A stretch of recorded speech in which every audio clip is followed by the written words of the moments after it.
Alright guys, Team 3 are back in the Olympic Spanish video, and in today's video we're looking at Onigashima Killer. Not really just, I got him maxed when Claw's banner was out, obviously, that's when he came out. I went decently hard for Claw because I wanted to get the kid unit, obviously, as a kid fan I had to. I think I went until his guaranteed. My Claw's only like 82 or something like that, so he's still running, so he'll probably be maxed in a while, but yeah, I ended up maxing this guy. I pulled him actually like a couple of times on like the Snake Man animations, which was, I mean, a lot of people would say that's a shaft, but I really like this unit.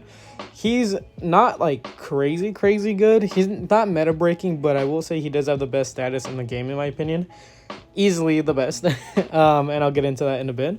For the metal set though, it's kind of a little bit of wonky one, another one of those my weird sets, budget sets. So like if you don't have rain and like those like marine forward metals that other people use, you can use this one, and this one works pretty well as well. It's not crazy, but it does give you a double cooldown and a couple of cooldowns for his crit, because he is a crit unit after all.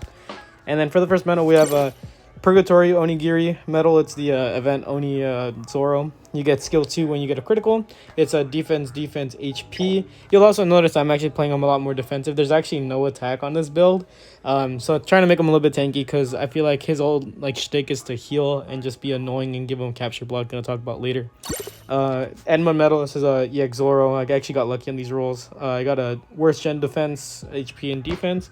And then for the last one, it's gonna be what's his name, Wano Zoro, the really old one.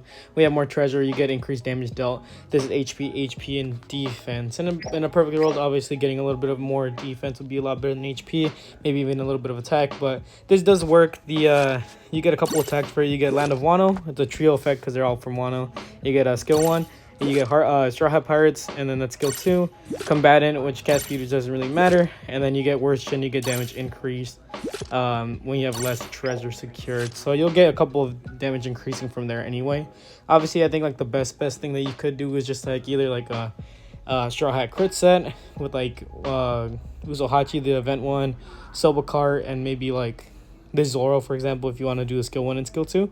Another thing you could do is rain, like I said, or if you have the wolf metal with the Lucci, you can do that as well. You can play with the metal sets with this guy to make sure you have a lot of crit cooldowns on him. For the skills though, you have a beheading claws. This is the the skill that's actually really good. It the crit increases by 500 when you use it. The effect time is 10 seconds. The skill attack is 425. It's capture block for 25 seconds, which is pretty good. It pushes you forward really like far, so you can kind of push his range a lot. You'll see me do that in a couple matches. The whole point of this skill though, when somebody's capping flag, if you hit them with this, they won't be able to cap it anymore. So that's like really fucking good because of the capture block. And then you also have a Scyther Sonic. It's a mid-range multiple area attack with high chance to crit. Attack ignores obstacles. So you can actually, I was doing this on stream. You'll see in a couple of matches like on Baratie. If you're playing on like maps that have like a bottom part of the map, like I said, Baratie, Thriller Bark, and like those type of maps, even Onigashima. I think I did it on Onigashima on stream. I might put the clip around here if anything, or if not, you can just watch it on the games. When I'm playing on those, you can, since it ignores obstacles, you can, place yourself under where there's a lot of people. You throw it out and you're going to hit them from the top. So that's just something to know as well. That also increases your crit as well. So that's something to know as well. His team boost is attack boost. And then for his character traits, he's anti-beast pirates. So you're facing like a lot of Kaidos, a lot of Kings. He's actually really good to counter those guys. Kaido might be 50-50 because they anti-heal, but King is easy pickings, honestly.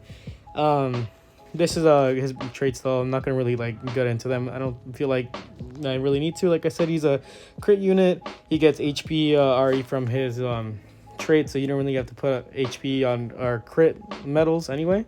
And then he also gets reduction. He gets status effect nullification, and then he also what's it called? Like I said, capture block is his major thing, which is probably the best status in the game because it literally doesn't let them win. I've had a couple of matches when I just save it just by using skill 1, get him with the capture block, and just win that way. So you can do that as well. You can kind of punish like a lot of these heavy top hitting runners. Gear 5, when he's a runner in the beginning, you can probably catch him lacking, but once he's stacked up, it's kind of hard to kill him, I will say. So he is strong, this killer, but The problem is obviously a lot of the greens will fuck you up. Even like Roger can give you run for your money. But like when it comes to runners, this guy is probably the best counter. Even better than Shiryu in my opinion, but that's just me. And then for the support, it's 166.1. The side unit is going to be Usopp because Usopp is my guy, the best Straw Hat ever. I think everybody already knows that by now. Usopp is my favorite Straw Hat anyway, so I'm going to be using that guy on the side. Not too much. The metal set's kind of an interesting one that I'll probably give another showcase on when he's maxed with a triple Usopp setup. Nothing too crazy there. Tag into him whenever I die with Killer to get some high spin caps if I need to, or get them sleeps off, so that's just something to note as well. Like I said, this percentage 166.1. This is a Zoan build, so it's attacker, shot pirate, Zoan, Grand Line, New World. Well, a little bit of New World, should I say. Defenders, Navy, Paramecia, Captain, Worst Gen, and Runner. I actually did have this setup as well, ignoring the Uta, obviously, because this is my attacker setup. I didn't switch into it, though. I was thinking about it, but I think the defensive setup is a little bit better for this guy, because like I said, the whole point of him, in my opinion, is just throw out capture blocks as much as you can. Kind of fuck over these runners. I had a couple matches and I just bully Kaidos, hitting him with skill 1, let him go. He pops skill 1 thinking he could back cap, but you know, he can't because he has a capture block. So like I said, this Killer, very good unit. Obviously his only issue is that he is blue. Green meta isn't exactly the nicest to this guy, but he's still pretty good. So if you don't have him, I highly recommend you do use him. You know, like I said, he has a lot of things going for him, a lot of damage increasing, reduction. Giving him a defensive setup I think is probably the best, but that's just me. Lots of setups that you could put for this guy and it'll work regardless. But yeah, let me know what you guys think about this unit. If you think he's good, bad, all that good stuff. If I played him good, if I played him bad. I have a couple matches that are actually get a lot of kills, but I don't get MVPs often, so that's just something to know as well. But yeah, let me know what you guys think about Onigashima Killer in the meta. But yeah, with that being said, let's see you sign out. I'll see you guys next video.